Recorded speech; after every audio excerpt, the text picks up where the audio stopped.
Hey guys, with the news of a new character, it's time for another tier list.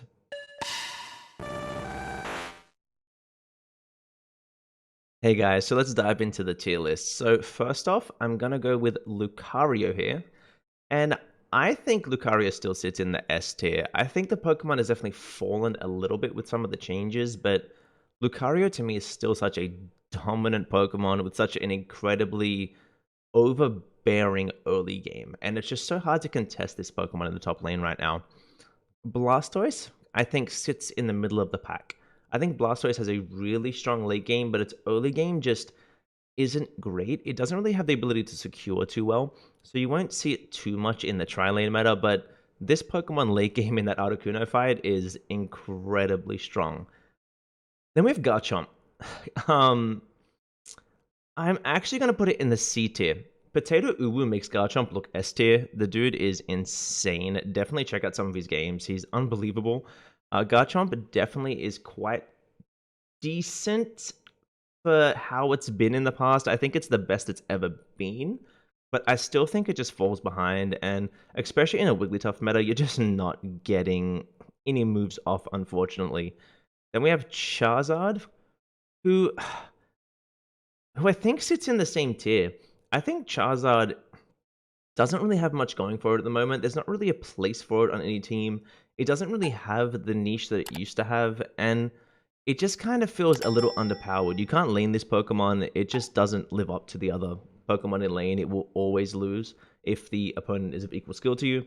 And in the jungle, there's just so many picks that are just so far beyond Charizard that I don't really see it's a reason for a team to play it at the moment. Cinderace. This one sits in the A tier for me. Cinderace, I think, is incredibly strong. The Blaze Kick change was incredible. It is so much fun. In fun, this Pokemon is S plus tier. It is so incredibly fun to play.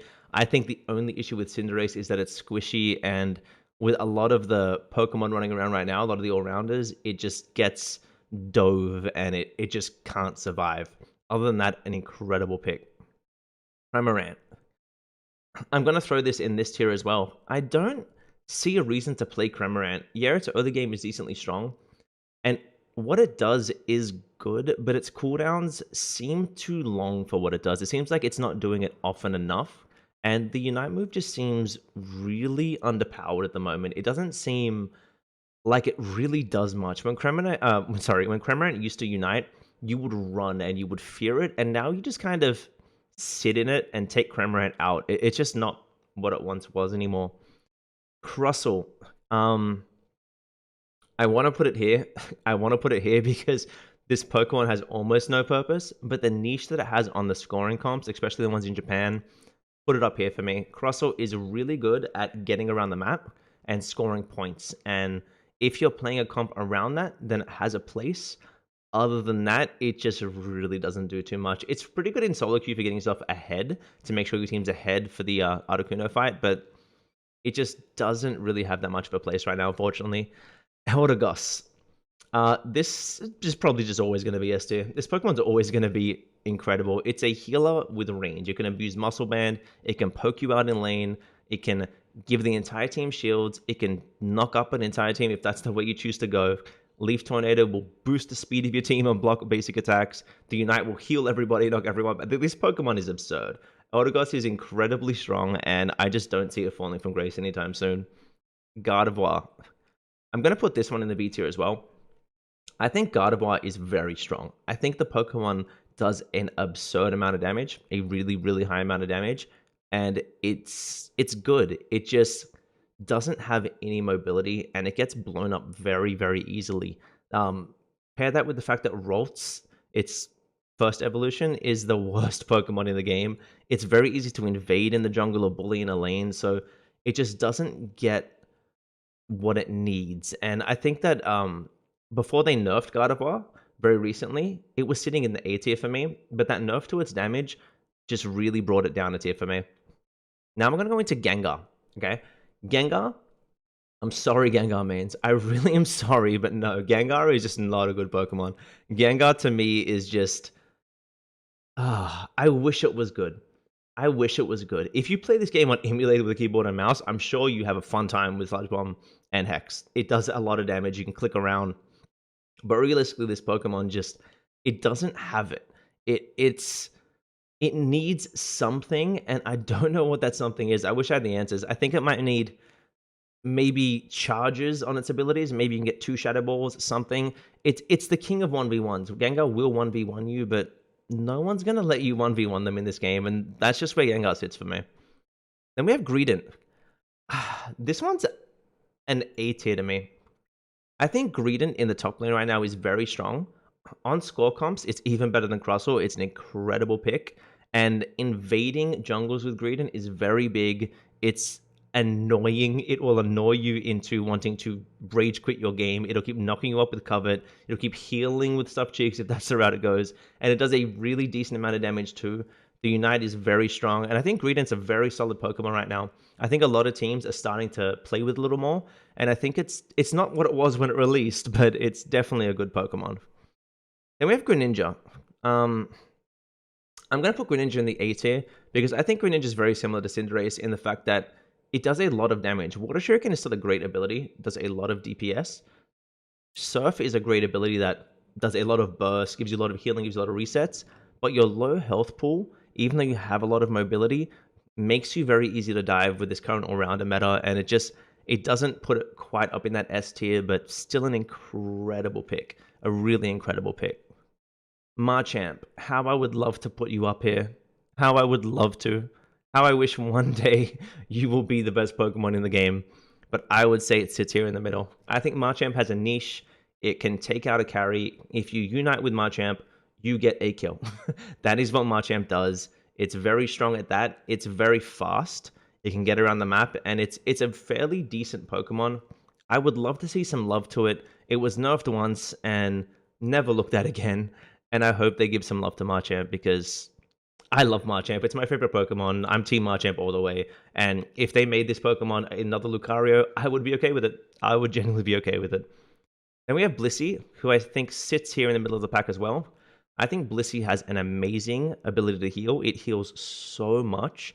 It has Helping Hand, which speeds up the entire team and gives them attack boost. It's an incredible support.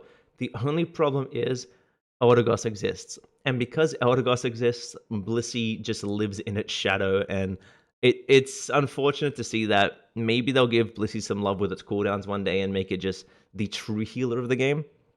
But for now, I think it just sits in the middle of the pack. Then we have Memo Swine, who...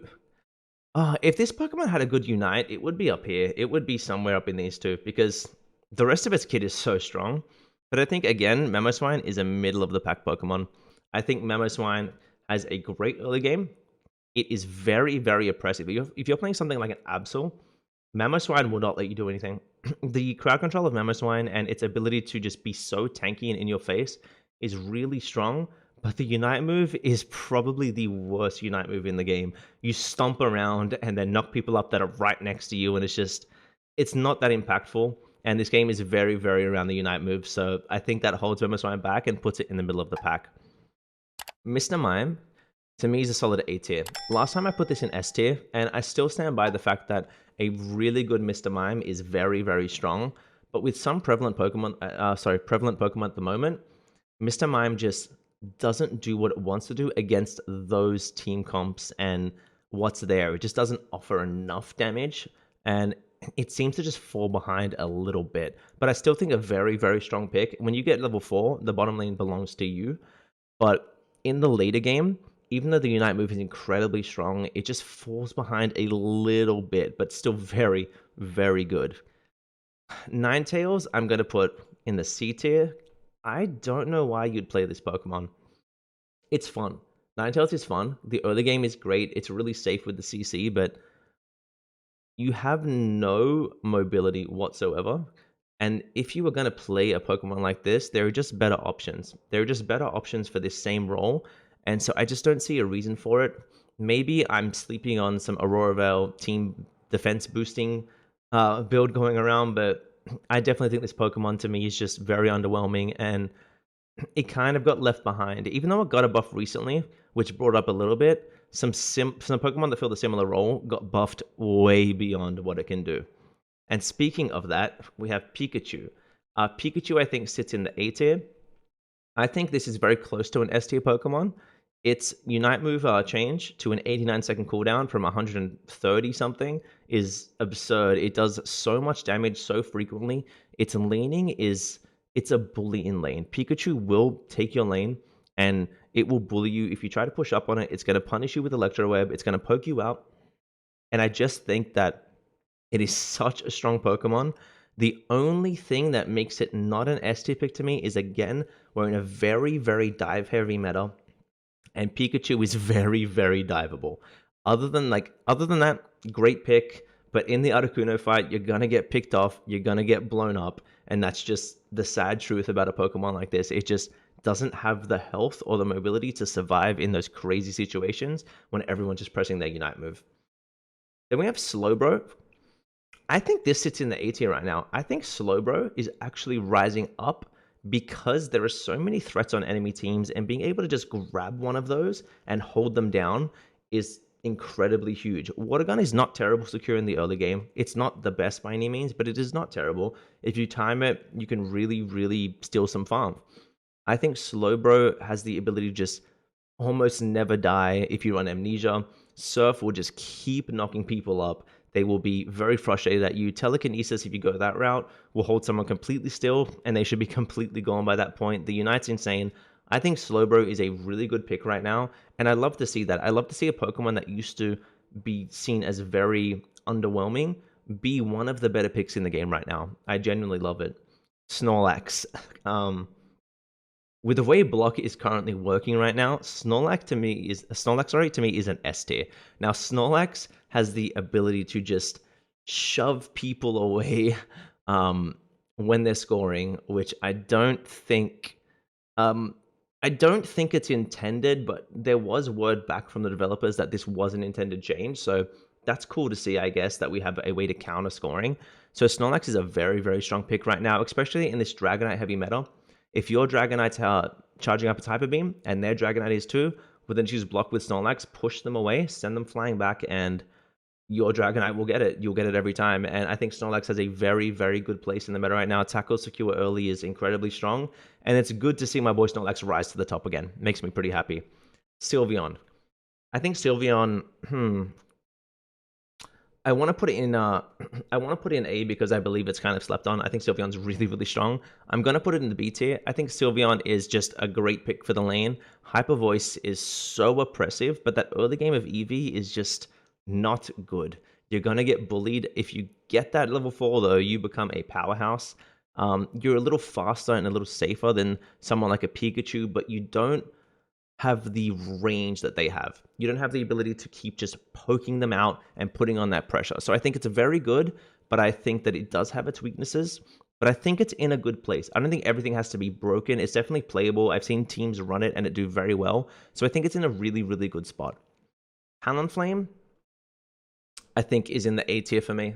This Pokemon, I love Talonflame, and it's just its ability to get around with Fly. Fly is so frustrating. I'm sure you guys have all had moments where you think a Talonflame is about to fall, and then it just flies, and it gets away every single time, and you find yourself chasing this thing around the map, and it's just such a frustrating Pokemon, and it does an incredible amount of burst damage. I think Talonflame is a great pick. With very short Unite move cooldown, it can score around the map, it can do so many things.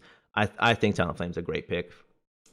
Absol, I think, sits in the middle for me. I think it sits in B. I think Absol in solo queue is very, very strong. If you get a good early game off, you snowball so out of control that it's very, very hard to deal with you. I don't think it's the greatest pick in teams. I've seen some trying it out and having some decent success. I just think that in that late game fight, Absol just gets blown up faster than it blows you up, and that's not what it wants to do. It relies on getting your team ahead so early, but when the final 2 minutes is so important, I just don't know if that's enough for Absol. But I think it's in a fairly good spot. I think if it had a stronger late game, this Pokemon would be broken. So I think it's sitting in a balanced place, and I'm pretty happy with where Absol is at the moment. Venusaur, again in the A tier. I'm loving how balanced this looks. I can't words. I'm loving how balanced this list looks, by the way, because it shows that they've done a great job in balancing the Pokemon and making most of them seem very relevant, and just the meta is a little more diverse than it's ever been, to be honest, and it makes me really happy to see that.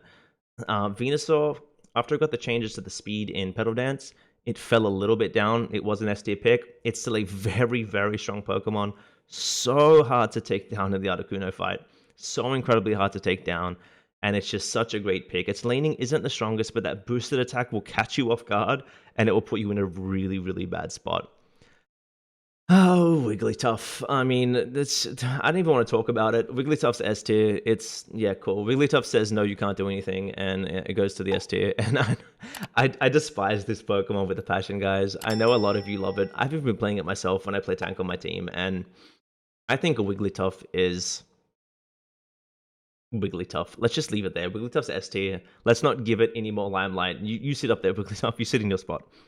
Okay, Zero Aura. I think it's a middle of the tier pick right now, and I only say this because of the bugs going on with it. I don't know what's intended and what's not, but I will say that Wild Charge is incredibly strong. Discharge is still fairly decent. The Unite's still fairly strong. The only thing holding this Pokemon back from being an A tier to me is the fact that it's the only Pokemon in the game that still gets its Unite move at level 10, and I think that definitely just holds it back. And other than that, great pick, really good in lane, really good in the jungle. Just that Unite move problem. It's a really good Pokemon, and I have a lot of fun playing Zero Aura. It's one of the most fun Pokemon to play to me. Decidueye. I'm actually gonna hot take throw Decidueye down here with Gengar. Decidueye to me just doesn't have the health to survive anything. It offers a lot of damage output, a lot, but it gets blown up so fast. If your team is playing well, a Decidueye will be blown up. It won't be able to survive. Even if your team is good and peeling for it, it doesn't matter what you do. Its health pool is just so low that even a Buddy Barrier doesn't do too much for it. And I think Decidueye needs a little bit of love. I know this is pretty harsh putting it in this tier. It may not deserve to be this low, but I definitely just think the Pokemon just isn't it right now. And I am sorry to say that. I know it's the true AD carry of the game, but I just don't think Decidueye is very good at the moment. Serena, top of the A tier for me, borderlining S. So I think Serena is very, very overbearing at certain times. But if your team spreads out and plays around it properly and crowd controls it when it's full heals down, the Pokemon falls apart because Serena is not tanky unless it's spamming and getting a lot of hits on a lot of people. So if you position well and play right, there is a lot of counterplay to Serena. That being said, though, in solo queue, I know that's very hard. I know the Pokemon is very frustrating, and I would still like to see some slight nerfs to it, even though it's in the A tier. I think it's borderline that S tier because it's just really, really strong, and when you don't have one on your team, you feel that. You feel that you don't have a Serena, and when you go up against one, you can really feel their presence. It's a very, very strong Pokemon. Dragonite. This Pokemon, can they please fix this? I don't know what they were thinking. I have no idea who said Dragon Dance Hyper Beam is okay, let's put this in the game. This Pokemon has become the meta. You must play Dragonite, you must play it in the jungle because theirs is going to be in the jungle, and you must try to out-secure their Hyper Beam with your Hyper Beam. And that's the only way you can play the game right now. If you want an objective and the Dragonite is there, and you don't have a Dragonite, go to the other objective. You can't take it unless they make a mistake, because Dragonite is so absurd to me that it has to be nerfed. I think there's no way they don't nerf Dragonite. I think it's definitely getting nerfed. And I'm looking forward to that day. Hopefully when Trevenant comes out, they'll do that. Next up, we have Crashy. Now, before we get to Trevenant, we're going to put Crashy in A tier this time. So we've always put Crashy in the S tier. But we're putting Crashy in the A tier this time because he hasn't put a picture of Trevenant on this tier list yet. So I'm going to have to fade one in myself. So Trevenant, to me, I think it's going to at least be a solid A tier. And because it's a new release, I'm going to bump it up to the S tier. I think Trevenant is... the way the kit looks from what they've showed us, it has a stun, it has a knockback, it has a debuffing very large radius Unite move, it has a move that looks like it latches onto people. It looks very, very strong, and it looks like it has a lot of sustain. So I think Trevenant is going to likely be the next tank that will dominate the game, and if not, I see some room for it in the top lane. I think Trevenant is gonna be a very good Pokemon. That's just a gut feeling I have from the footage I've seen. It just looks very, very strong. I could be wrong. We could have another Memo Swine situation. It did have some moments where it looked a little bit clunky, but I think Trevenant is going to be very solid, and I'm really looking forward to trying it out in the game. I love playing new Pokemon. I really just want to play Trevenant. It looks so fun. I'm not sure why they went with Trevenant for the pick, but you know what? I'm not mad about it. I like the Pokemon. I'm happy to see it. Before I say goodbye, guys, a shout out to the members. As always, you guys are incredible. I love you so much. You make this possible for me, and it's a dream come true to see you guys supporting me. It means more to me than you will ever know, and I can't stress that enough. So as always, thank you so much for watching. Don't forget to like, comment, and subscribe, and have a wonderful day.